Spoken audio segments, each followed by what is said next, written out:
الحمد لله رب العالمين، والصلاة والسلام على أشرف الأنبياء والمرسلين وعلى آله وصحبه أجمعين.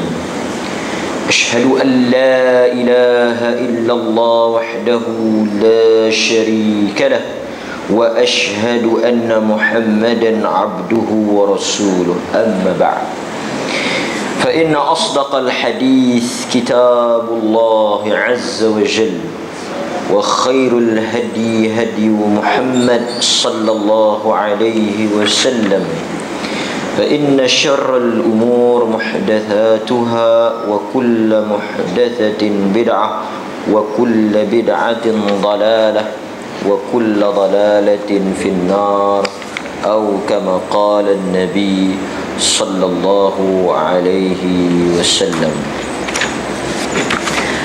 Hadirin muslimin, tuan-tuan mukminin, kita sambung balik pengajian kita daripada Sirah An-Nabawiyah As-Sahihah, iaitu berkaitan dengan sirah Nabi sallallahu alaihi wasallam.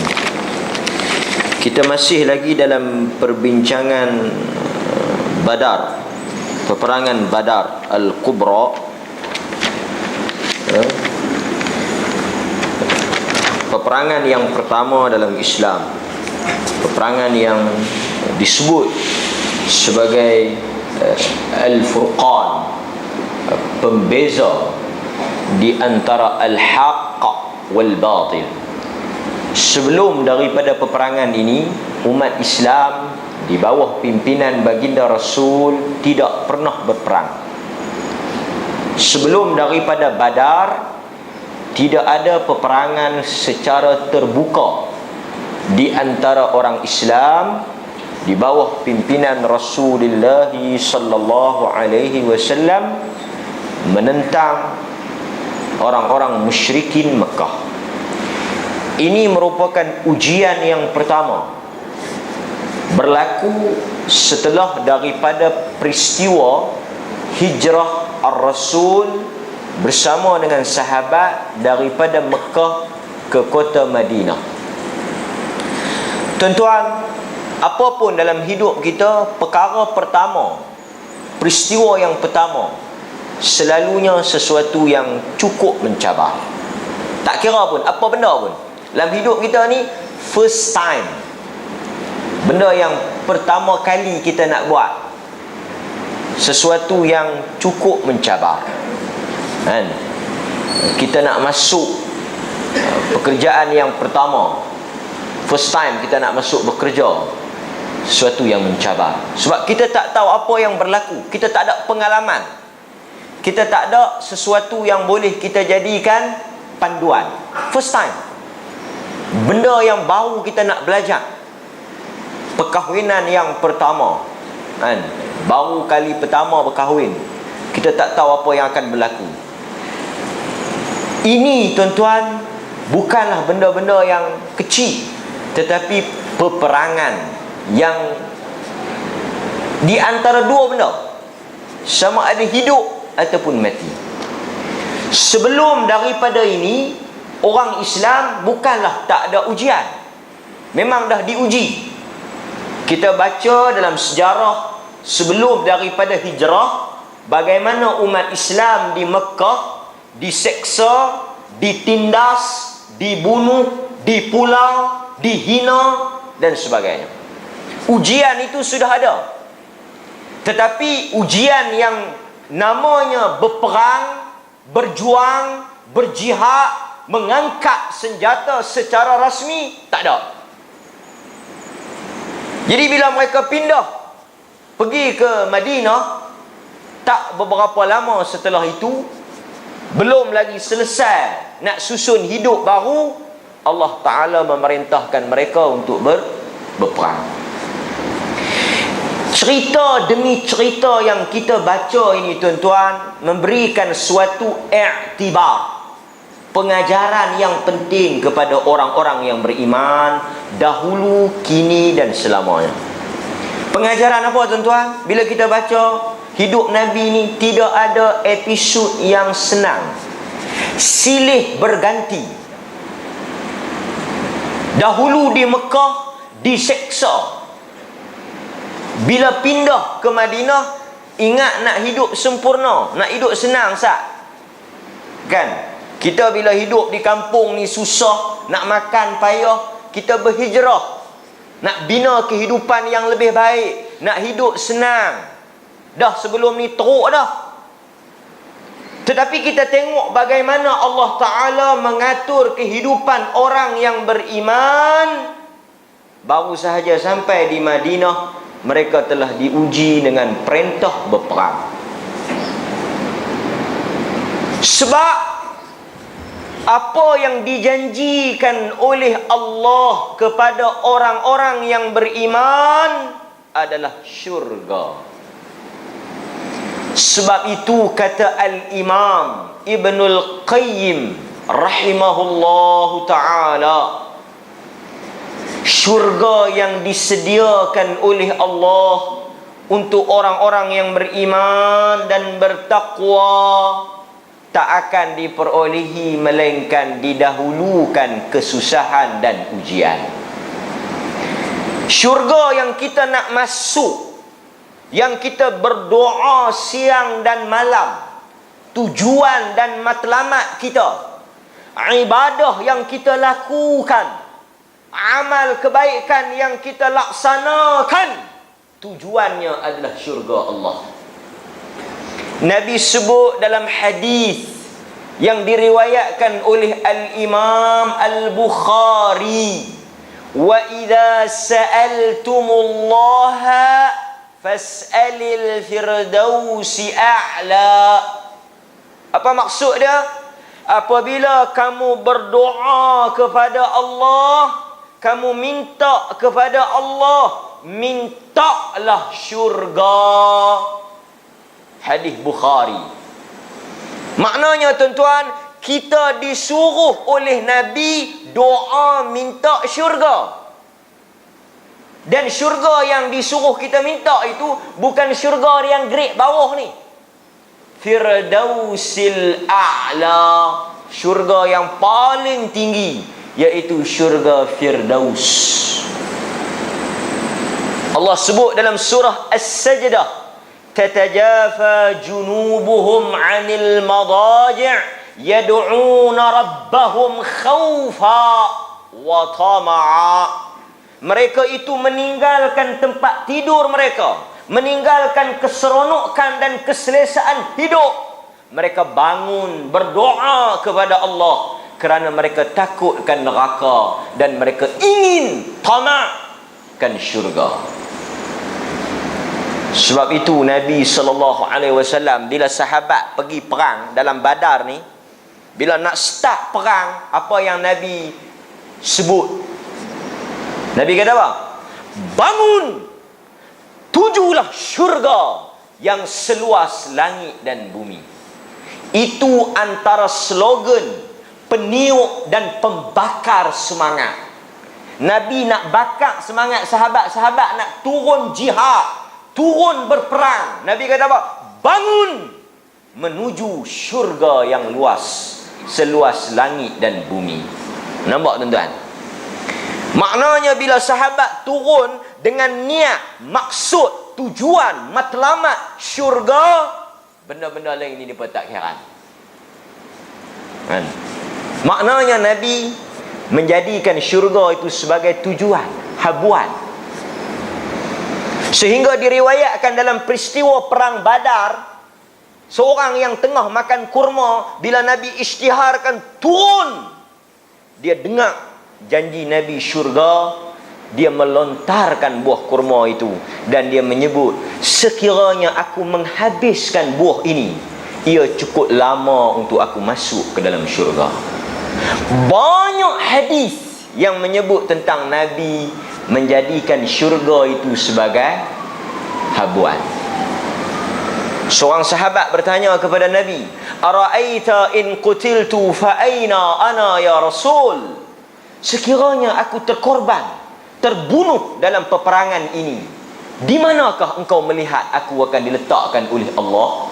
Allah nak letak tak mana aku? Apakah yang akan Allah bagi sekiranya aku mati dalam perang ini? Fil jannah, syurga. Summa alqa, dia melontar dan buang semua makanan yang dia tengah makan. Kunna fi yadihi, dalam hadis itu sebut makanan tu dia tengah pegang, dia lempar.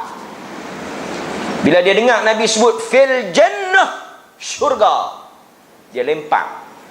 Thumma qatala hatta qutila, dia turun berperang sehingga dia terkorban.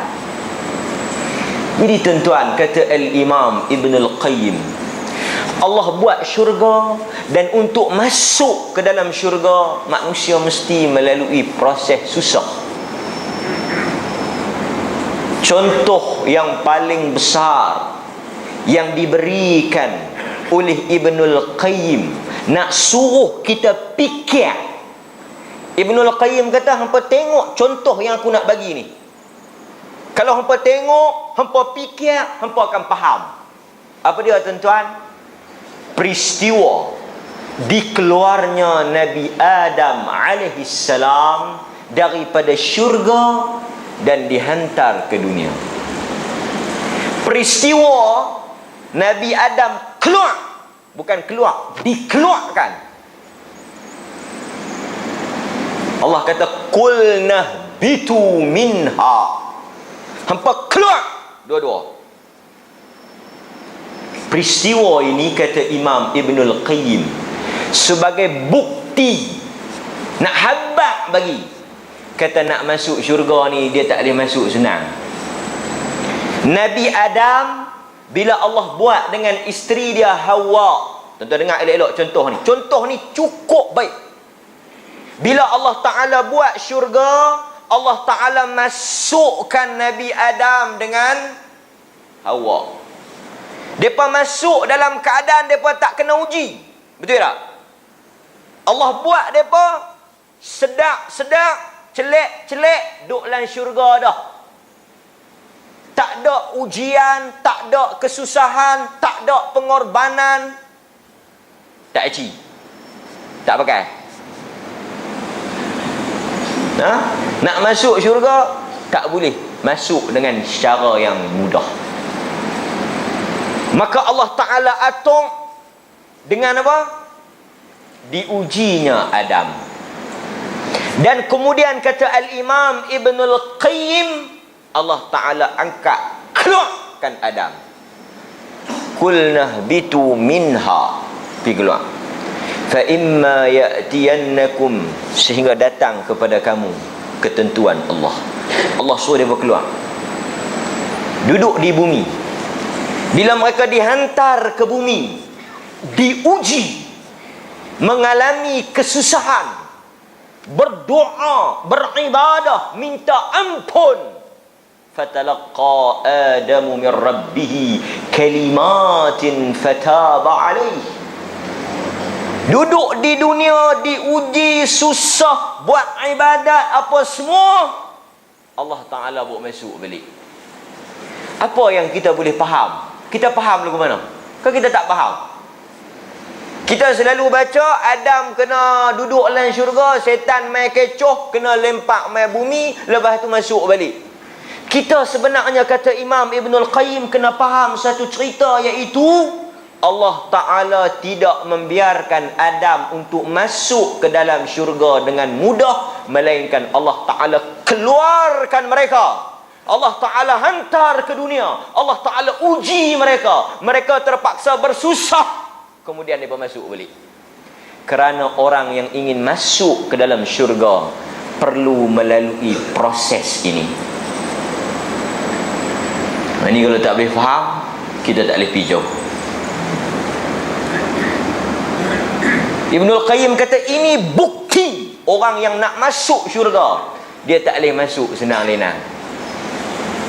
Dia tak boleh masuk cuci kaki, masuk duduk. Maka sebab itu, tuan-tuan, bila kita baca sejarah Rasul, kita baca sirah Nabi, kita akan jumpa silih berganti perang demi perang. Daripada Mekah berpindah ke Madinah, berperang, habis satu perang, perang pula, habis satu perang, perang pula. Kerana apa? Itulah apa yang disebut dengan sunnatullah. Sunnatullah. Apa dia tu sunnatullah? Ketentuan Allah.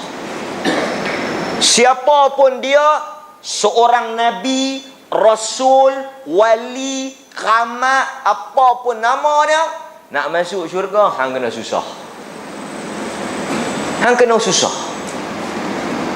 Ahasiban nasi an yutraku an yaqulu amanna wa hum la yuftanun. Adakah manusia itu duk perasan, duk ingat mereka itu dibiarkan tanpa diuji? Maksudnya tuan-tuan, bila kita baca sejarah ni, kita belajar. Hidup kita tuan-tuan susah. Memang susah.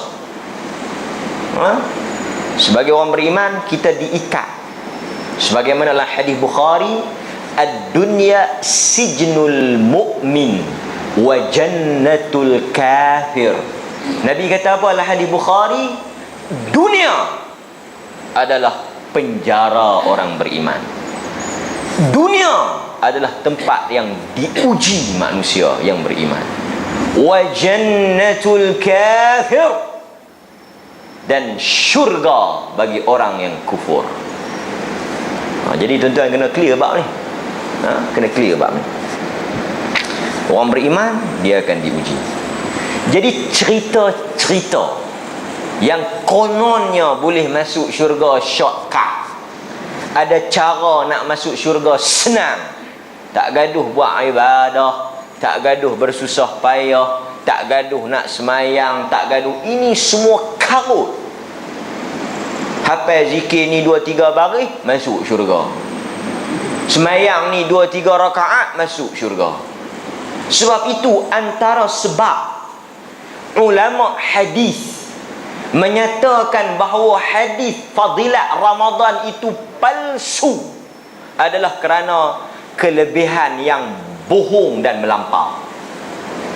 Yang tuan-tuan duk baca bila masuk bulan puasa tu, kan, malam pertama salat tarawih, apa yang boleh, kan, tuan-tuan mungkin terlupa dah pasal dah tak baca, tapi masih duk ada lagi. Selalunya mereka letak di takwim tu, malam pertama orang yang salat sunat tarawih, salat wajib tak boleh, salat sunat pergi boleh. Tang ni pun dah nampak bohong. Fadilat salat sunat boleh lawan salat wajib. Siapa-siapa yang semayang salat sunat tarawih malam pertama, raja'a kayaumin waladathu ummuh, dia ibarat baru lahir daripada perut mak dia. Kosong. Semayang sunat tarawih malam pertama ibarat baru lahir, tak ada apa, celapak penuh masjid. Nak boleh fadilat ni. Habis malam pertama, tu dia, aku ni macam budak baru beranak. Hang tak semayang isyak pun, maghrib pun tak, hang menterkedarah sampai tarawih. Hang buka puasa tadi, hang tak semayang maghrib isyak, tentu hang pergi semayang tarawih. Tak, hak tarawih tu Nabi kata macam baru beranak. Tak gaduh isyak, tak gaduh maghrib, hang tumpu tu lah. Takkah benda ni tuan-tuan tak masuk akal? Ada malam keberapa pahala-pahalanya siapa yang bersalat tarawih pada malam itu, sekali dia semayang, pahalanya seperti sekalian para nabi. Nabi Muhammad campur Nabi Musa, campur Nabi Isa, campur Nabi Yaqub, Nabi Ibrahim, semua nabi-nabi ni yang perang siang malam, dihalau kaum dia, dibunuh, ditetak. Satu malam apa semayang, potong habis buat ni.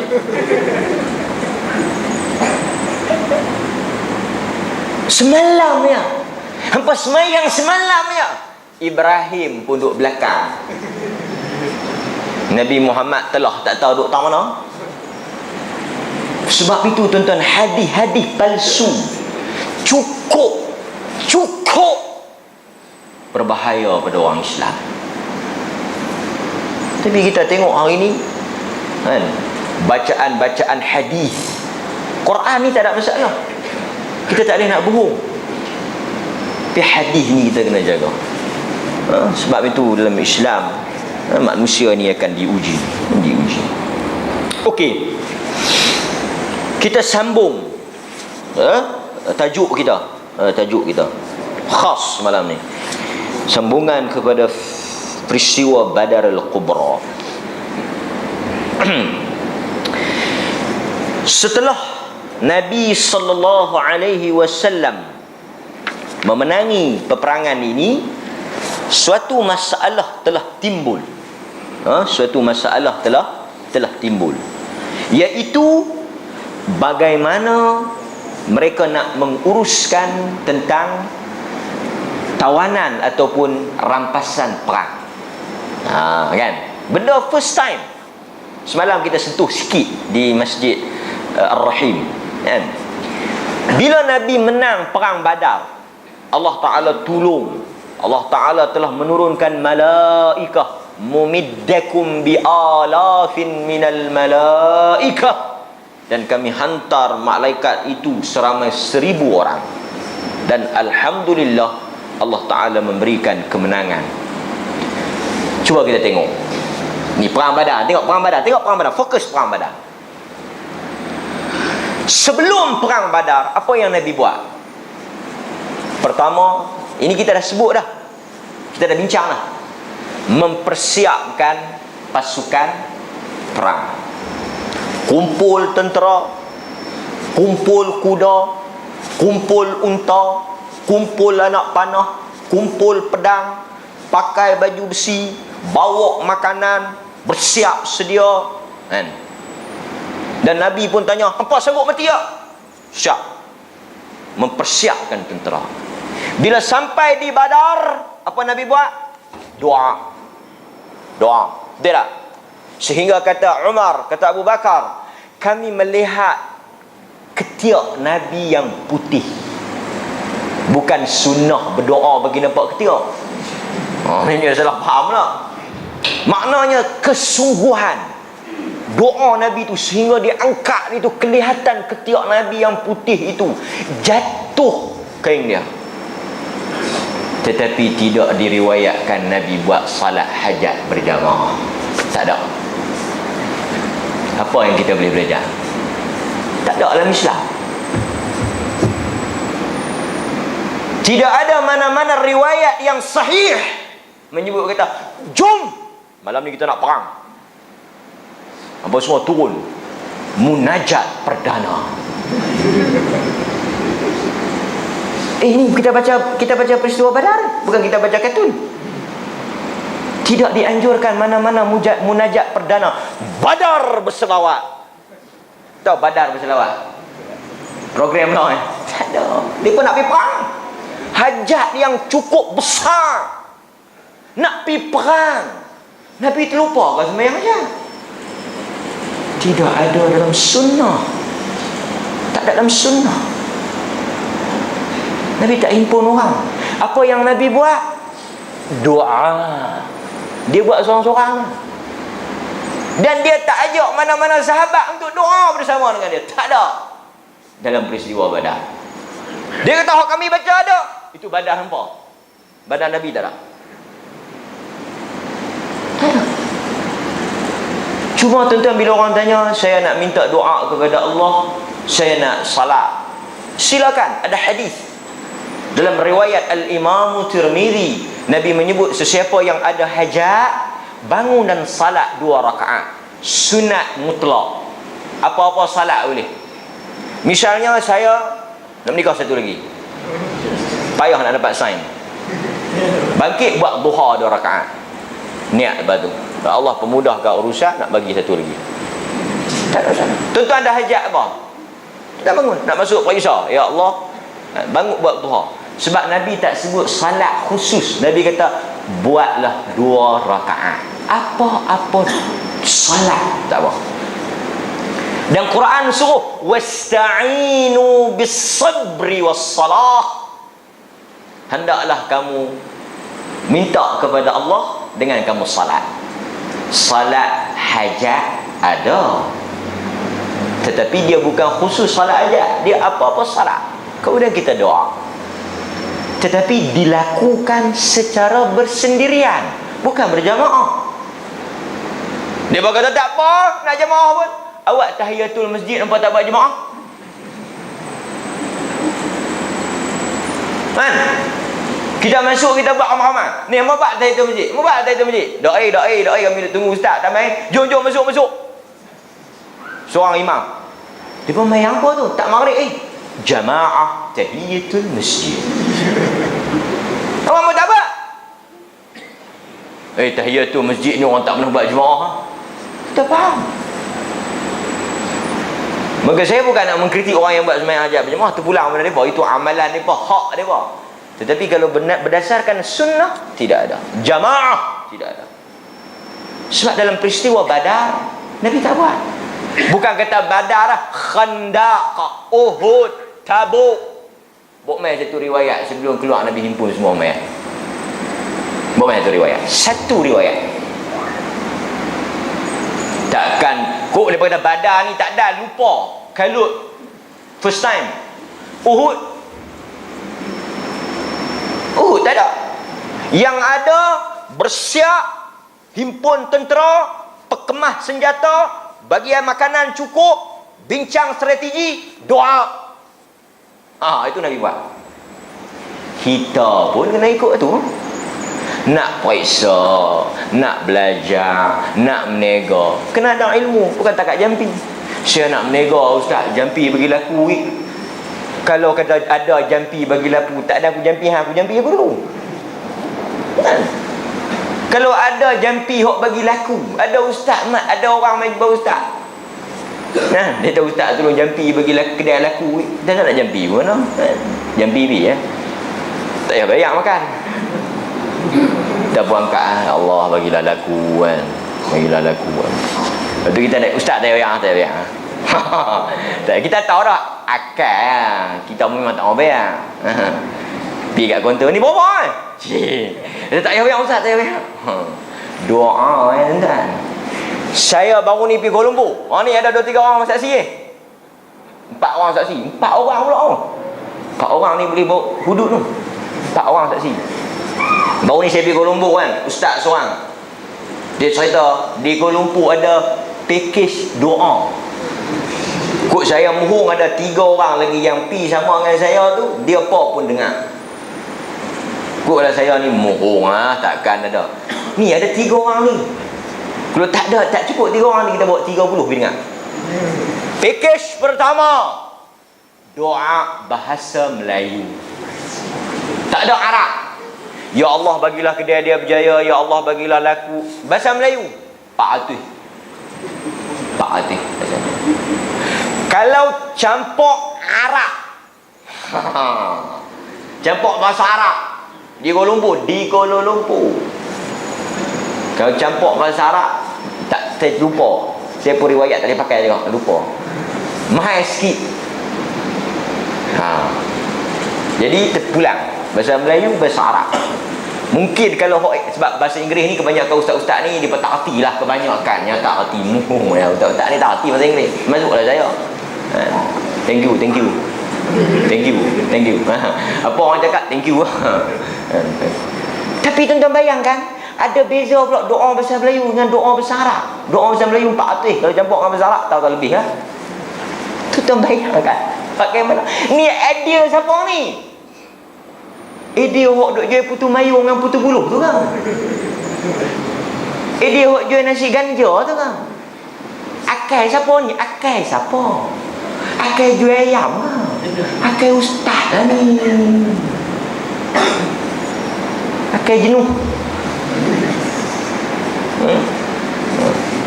Dia doa nak bahasa apa ni, yang penting yang paling kau dia nak, yang paling mustajab, ma fi hijab. doa yang kita faham. Bahasa Melayu, bahasa India tak ada beza. Doa bahasa Melayu, doa bahasa India. Tahu ustaz tu bubuh Arab apa, dia bubuh lagu pun kita tak tahu. Tak payah hal tentang mengarut. Saya pun tak sangka, tapi ustaz tu sadar dia nak bohong apa? Apa manfaat dia nak bohong? Tapi dia kata ada. Kita pasal duk ceramah bahasa Melayu kok banyak murah. Ceramah Arab dia. Banyak main. Setelah Allah Subhanahu wa taala menurunkan, maksud itu dalam Islam kita mesti ada usaha. Mesti ada usaha. Lepas tu kita tawakal, doa. Apa-apa benda pun. Saya selalu ajak, tidak ada jalan mudah dalam Islam. Nak baik, tak payah duk main tanyalah saya ustaz nak doa nak bagi dengar kata, tak ada. Doa nak bagi laki tak keluar malam balik awal. Apa doa? Apa? Yang main-main minta, kita tak payah nak minta lah. Ustaz lain saya tak tahu kot depa. Tahu saya tak tahu. Doa nak bagi anak dengar cakap, doa nak bagi laki balik awal, doa tak bagi laki menikah, doa tak ada. Ada yang petua, ada orang SMS petang tadi tanya petua. Dia kata ada petua. Bukan fatwa, petua. Tak boleh cium anak-anak ketika tidur. Siapa cium anak-anak ketika tidur, anak-anak itu akan ketegar. Nah, ini cium ada kaitan dengan ketegak ni apa dia? Ni petua ni. Tuan-tuan duk cium anak waktu tidur tu ketegar. Mengarut tuan-tuan. Cium ni Nabi suruh kita cium budak-budak. Tak kira ada lena, tak ada kaitan. Disandarkan kononnya Nabi suruh. Apa yang ketegak tu mungkin kena cium waktu lena. Benda-benda pelik macam ni. Okey. Setelah Allah Subhanahu wa taala menurunkan kemenangan, Allah tolong sebab syarat. Dia tuan-tuan macam ni. Kita duk tanya kenapa Allah Taala tak tolong kita.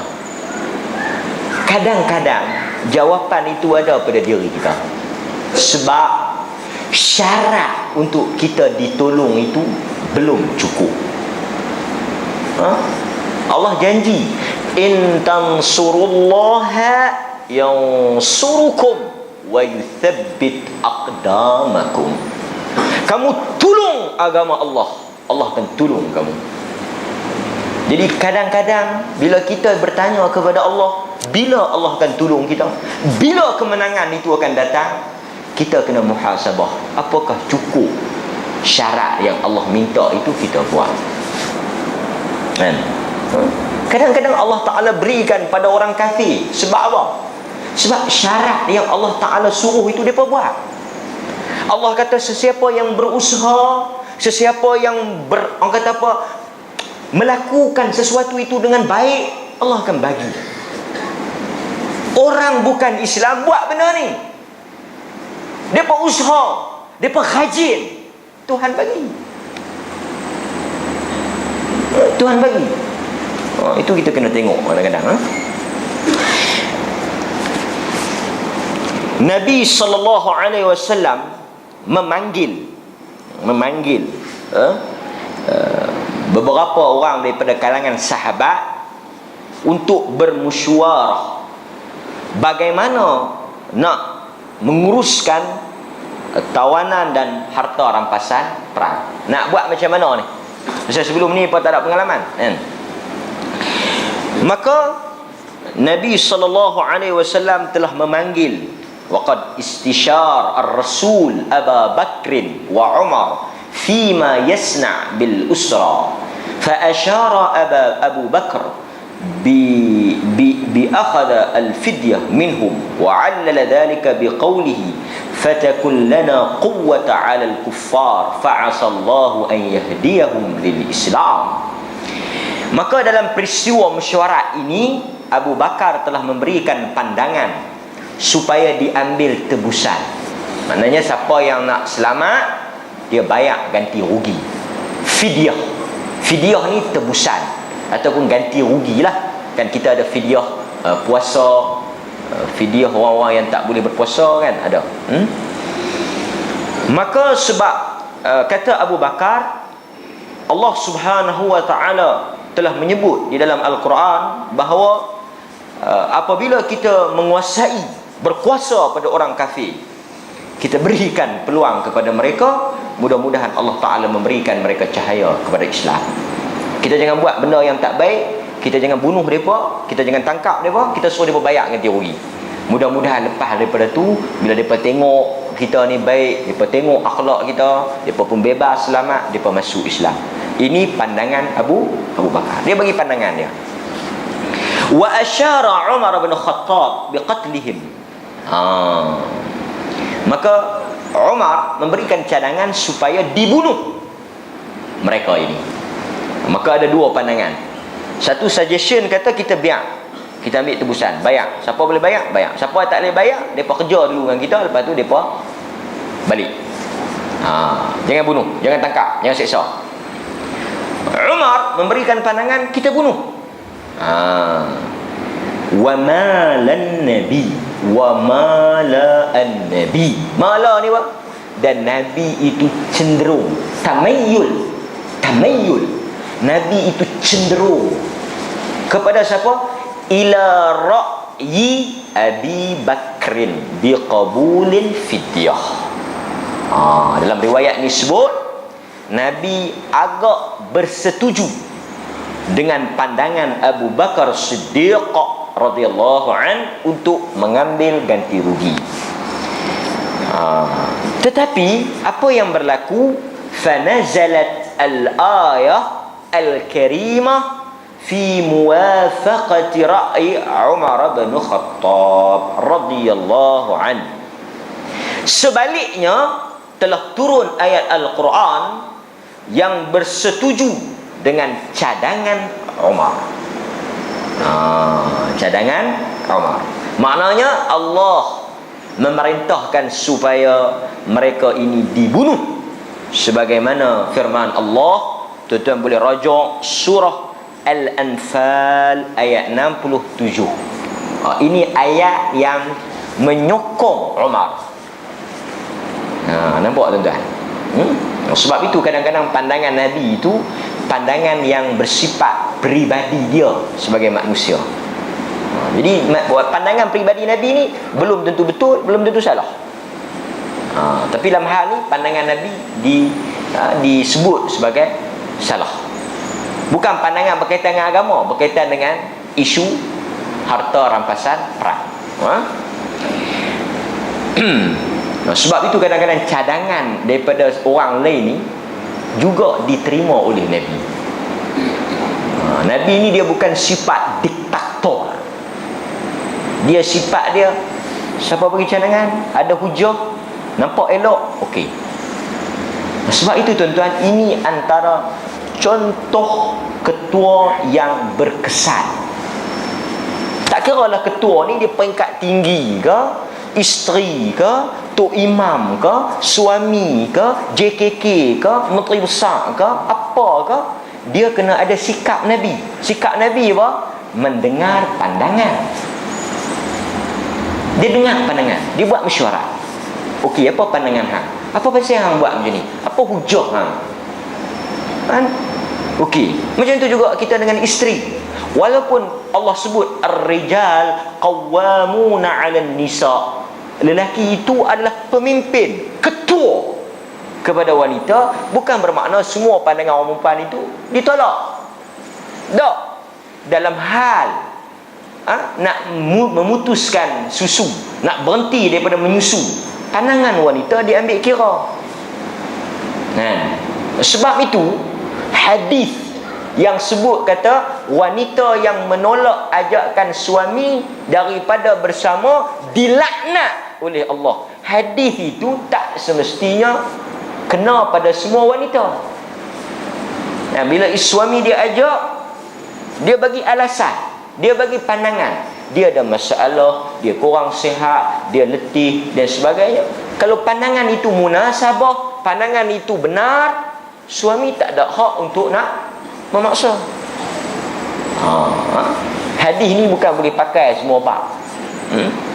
Hadis yang kata hang tolak laknat. Tak ada. Ini hadis-hadis yang Allah sebut, Nabi sebut, dia kena pada dua pihak, kan? Okey. Maka harta yang lain, itu yang untanya, kudanya, barang-barang lain semua halal. Hampa ambil, beda. Siapa yang pi perang, beda. Jadi salah satu daripada KDNK, sumber kerajaan Madinah ketika itu adalah Al-Anfal atau Al-Ghanimah, harta rampasan perang. Masa tu kerajaan banyak dapat income daripada harta rampasan perang.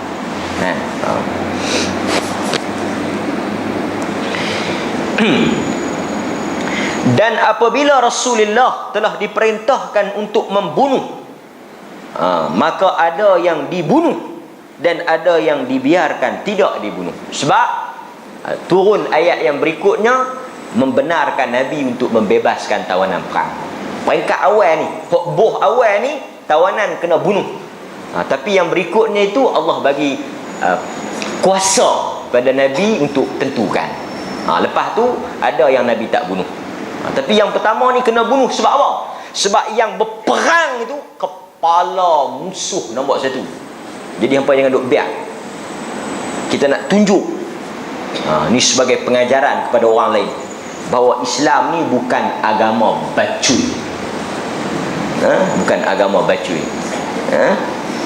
Dan Nabi SAW telah membunuh di dalam perjalanan itu Uqbah bin Abdul Mu'ayt. Nabi bunuhlah seorang. Masa on the way nak balik tu, ada 2-3 orang yang dibunuh, antaranya Uqbah. Siapa dia ni? Dia inilah yang meletakkan najis unta di atas belakang Nabi SAW. Tengah Nabi salat. Tu dia tuan-tuan. Habuan nak masuk syurga diuji sedemikian rupa. Kan?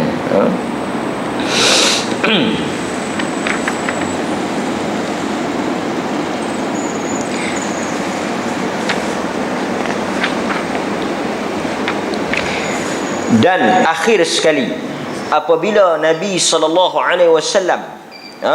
telah kembali ke Madinah, disebut dalam beberapa riwayat tentang kelebihan Ahlul Badar. Dan orang yang pergi perang Badar ni banyak dia dapat kelebihan. Antaranya salah satu yang cukup hebat, rugi siapa yang tak pergi perang Badar tu dah. Rugi.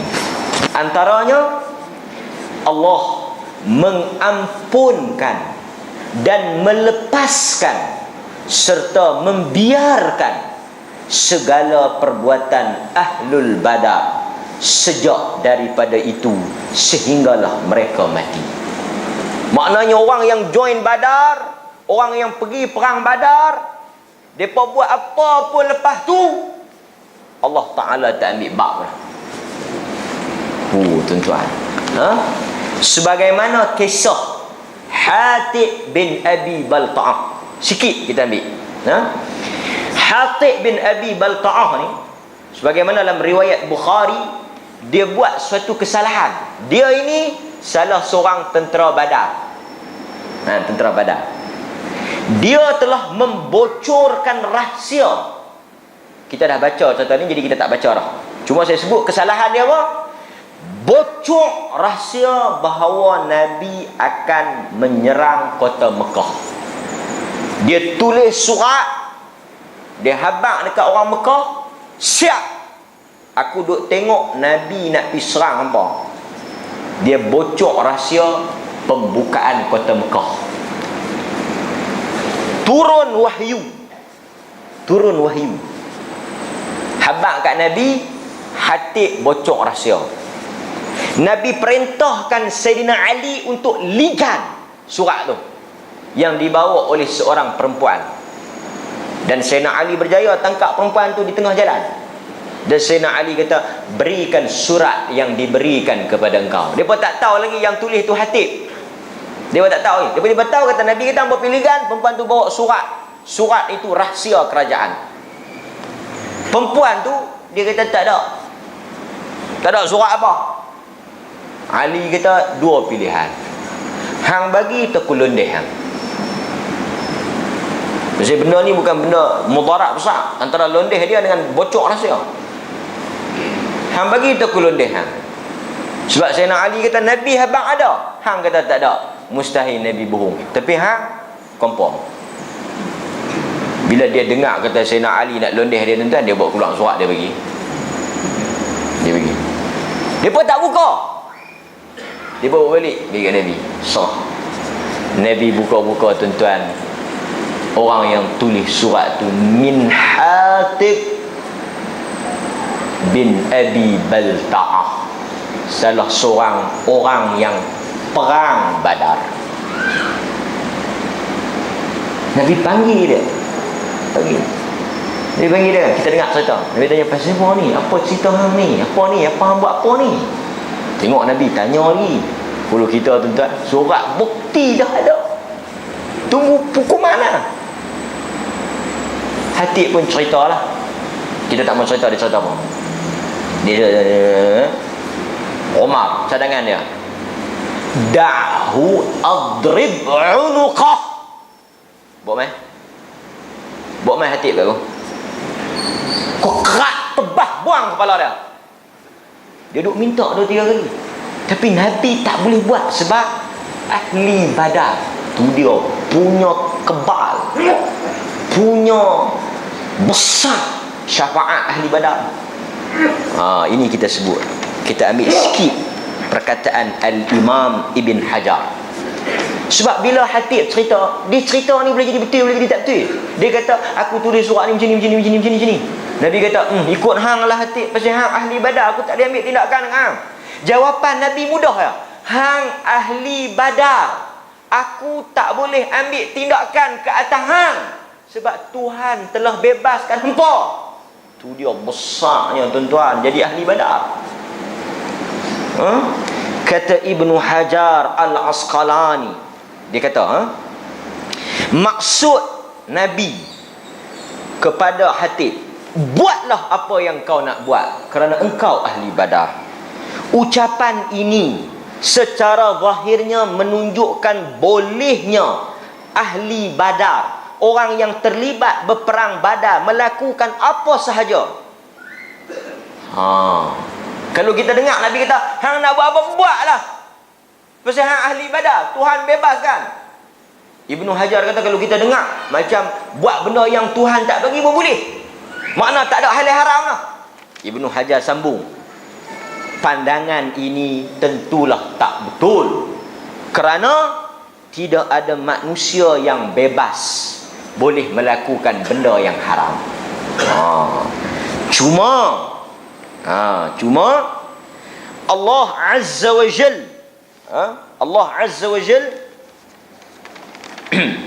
mengampunkan ahli Badar ini berkaitan dengan hukum-hukum akhirat, bukan hukum-hukum dunia. Faham tak? Maknanya buatlah sesuka hati hampa, Allah bebaskan hampa. Bebas di sini kata Ibn Hajar bukan bebas dunia. Dunia pun tak boleh buat, tak ketahuan lah. Benda haram-haram juga. Cuma bebas di sini bebas akhirat. Maknanya orang ahli Badar bila mereka mati, esok di akhirat Allah selamatkan kesemua mereka ini daripada seksaan dan ujian akhirat. Dunia haram juga. Tapi dalam kisah Hatib, dia dibebaskan kerana alasan dia itu dianggap munasabah oleh Nabi. Alasan dia kita dah sebut dalam kuliah kita, apa yang dia bagi tahu dekat Nabi. Tetapi apa yang kita nak sebut ni tuan-tuan bukan kisah Hatib tu. Fadilah, syafa'ah, kelebihan join perang Badar. Pasal apa yang dapat sampai tak sanggup lagu tu, melampau hebat sangat boleh. Sesuailah dengan pengorbanan yang mereka buat dalam Badar. Besar, hebat benda yang mereka korban dalam Badar, balasan dia pun sesuai. Bukan calang-calang benda dia buat. Bukan duduk masjid sila panggung zikir 30 kali subhanallah. Angkat pedang nak ketok kepala pok. Pakat dengan orang Madinah. Mai adik-beradik, Pak Long, Pak Ngoh tetok putih kepala. Yang tergolek tu pok menakan dia, anak dia, pok dia. Yang tetok tu siapa dia? Kawan baru kenal 2-3 hari. Tetapi kerana mereka itu berada di pihak Allah, yang ini walaupun adik-beradik berada di pihak syaitan, mereka bersama dengan orang yang 2-3 hari baru kenal.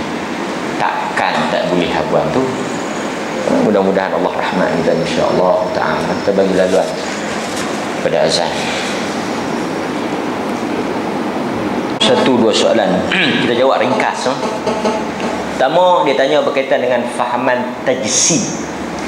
Tajsim ni maksud dalam bahasa Melayu menjisim. Jisim ni membentuk. Jisim ni maknanya bagi bentuk, buat bentuk. Bagi orang kata buat satu gambaran bentuk. Itu maknanya jisim. Bahasa Arab tajsim juga menggunakan istilah jisim. Bahasa Melayu dia bahasa Arab kan, tajsim ni makna membentuk.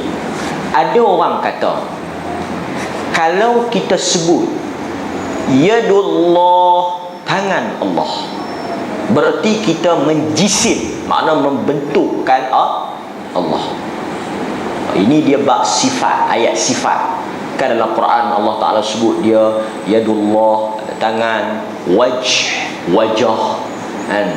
Mereka akan melihat wajah Allah. Ni'mat ahli syurga yang paling besar melihat wajah Allah. Ila rabbiha nadhirah, kepada Tuhan mereka itu mereka akan lihat. Ada satu kelompok yang mereka ni sebut wajah Allah macam wajah kita, muka Allah macam muka kita, tangan Allah macam tangan kita. Fahaman ini sesat, terkeluar daripada Islam, kerana dia menyamakan Allah dengan makhluk. Sebab Allah sebut dalam Al-Quran, laisa kamithlihi syai', dia tak sama dengan sesuatu.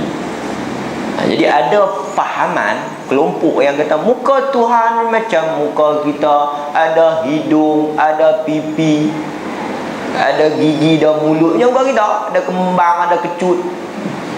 Ini fahaman yang jelas sesat, haram dan terkeluar daripada ahli sunnah.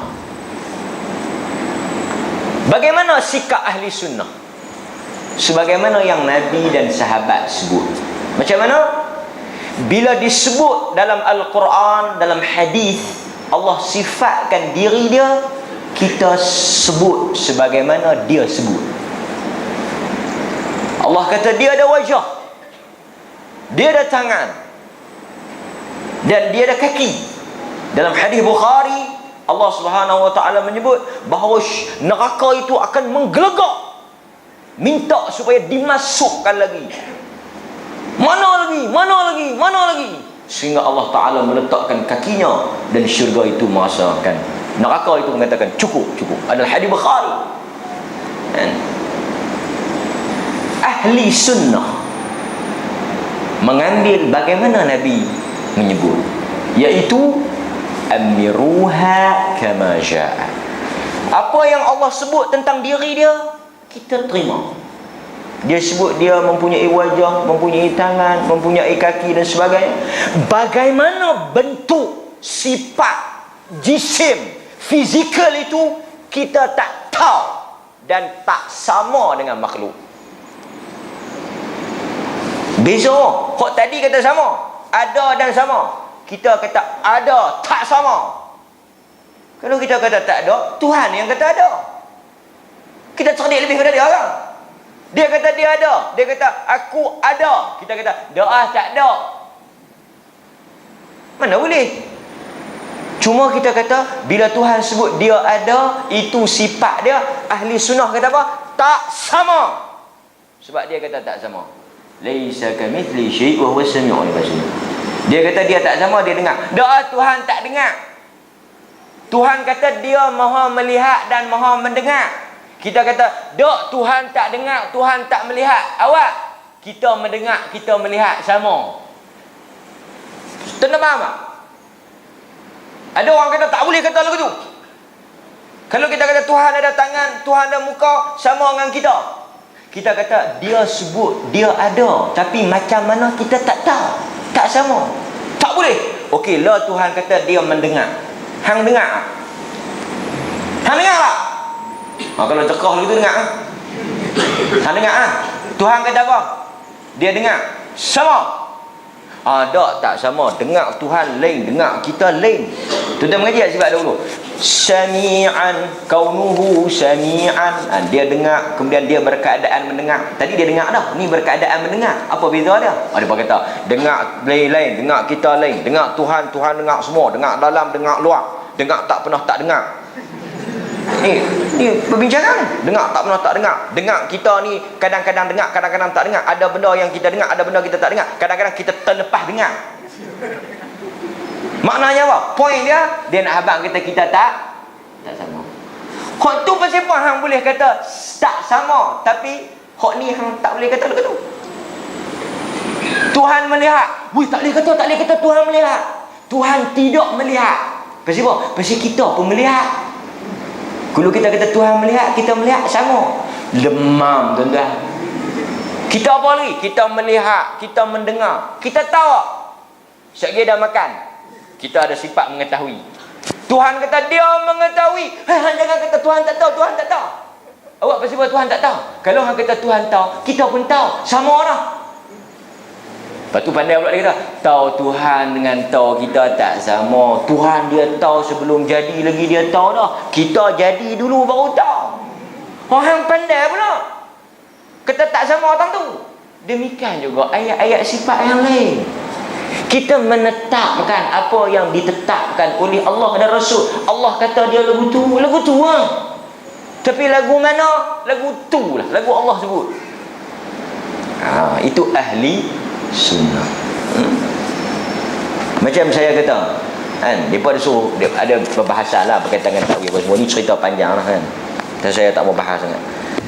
Tapi sifat ahli sunnah, Tuhan kata dia ada tangan, ada, dia kata, takkan aku nak pandai-pandai lebih pada dia. Dia kata ada.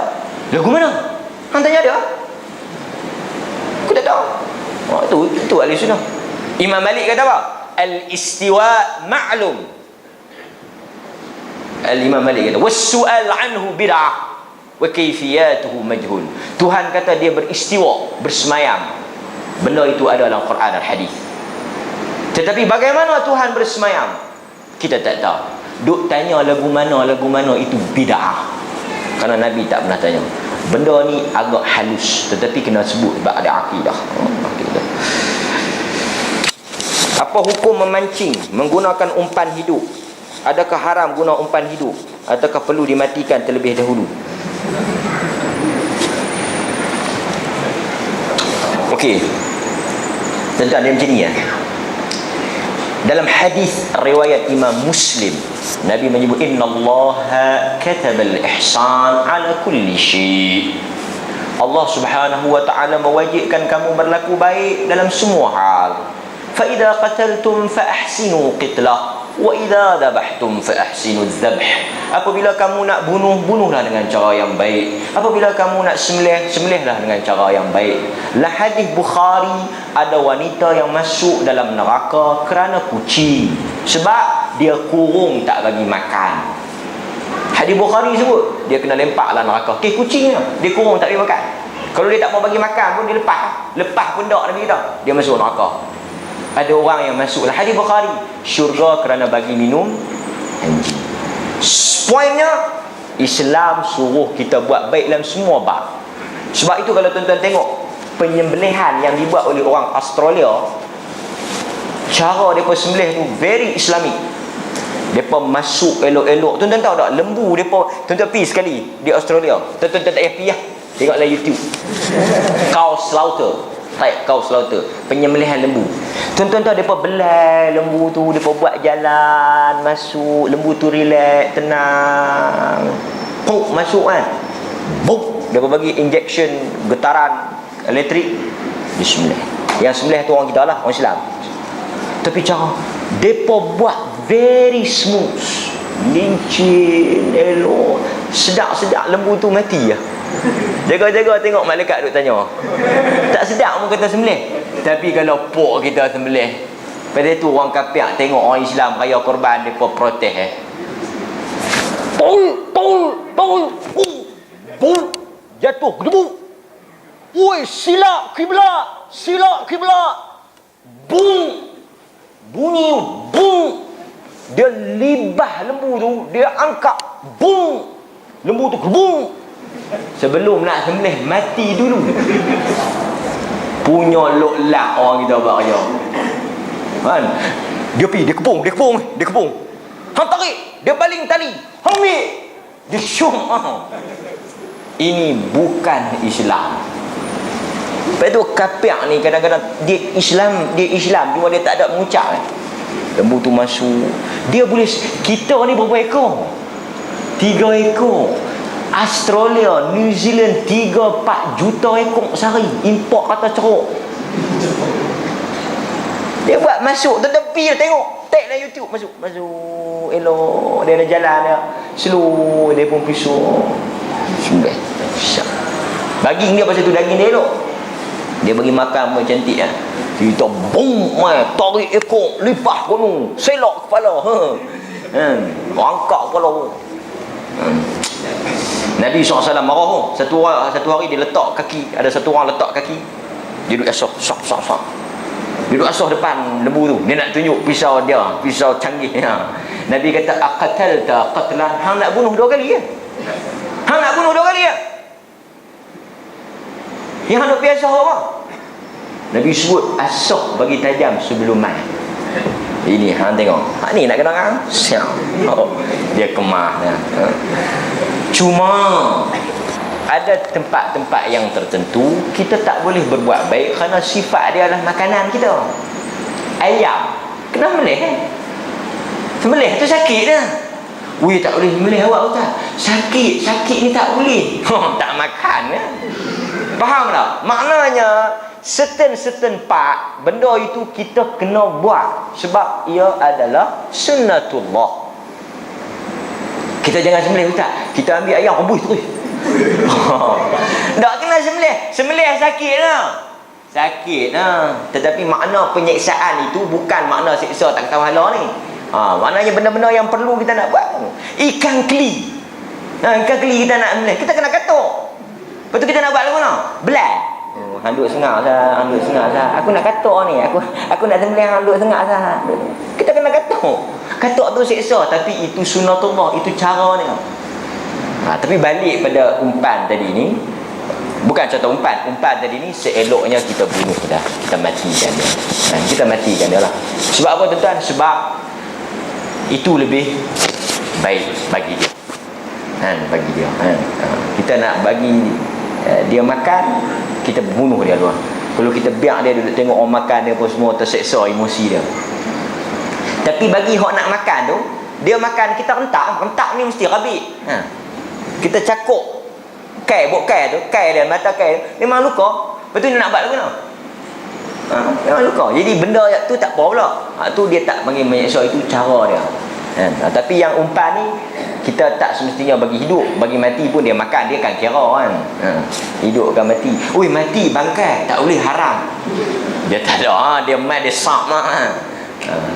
Lepas tu kita tarik. Lepas tu jangan duk pasal hang tarik pelan-pelan, tak kira rabik mulut dia. Lepas. Ada benda yang nampak zalim tapi hak tu kita kena buat. Okey, mudah-mudahan Allah Taala rahmat kita insya-Allah. Mudah-mudahan ada manfaatnya. Benda-benda yang kita sentuh ini semuanya ilmu yang baik itu daripada Allah Azza wa Jal, yang kurang lemah itu daripada kesilapan dan kekurangan kita semua. Wabillahi taufiq wal hidayah. Assalamualaikum warahmatullahi wabarakatuh.